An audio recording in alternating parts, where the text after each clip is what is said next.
What was supposed to be an exciting recognition for one Tully High School senior quickly landed him in the principal's office. News Channel 9's Madison Moore tells us about the teen fighting to see his true story in print. Tully senior Tyler Johnson was thrilled when he was asked to be a part of his school newsletter's senior spotlight. He wanted to spotlight overcoming his greatest challenge. You feel like we've come so far as a society, but then something like this happens and then you realize we're not as far as we think we are. His biggest challenge, coming out as gay. I was called into Mr. O'Brien's office and was told that I'm not allowed to have that in. I have to either rewrite it or take it out. Johnson took to social media to share his story, and it quickly gained traction, catching the eye of Tully Elementary School social worker Kyle Toronto. I was immediately appalled when I saw it. That's because a year ago, he says Superintendent Hughes asked him not to include he had a husband in his welcome bio. It was extremely uncomfortable. After Toronto told his school principal what happened, Superintendent Hughes apologized and printed the original version. I was naive and thought that, it was going to go away and was fixed.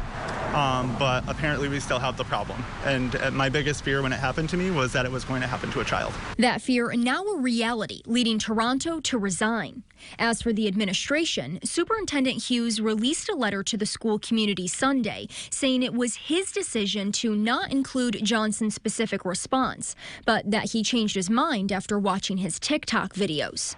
The school also calling an emergency executive session Board of Education meeting Monday night with members of the community showing up. Superintendent Hughes not saying much after the meeting other than, well, I'm glad they're supporting Tyler. I really am.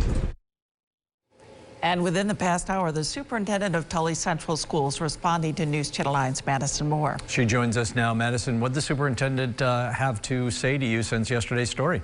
Well, Jeff and Christy, we were actually supposed to have an interview this afternoon, but Superintendent Hughes canceled. And when I spoke with him briefly last night after that Board of Education meeting, he said a letter to the community would be coming out today. Now he tells me it will come out at some point this week, and we'll be sure to follow up as soon as we hear more. Christy?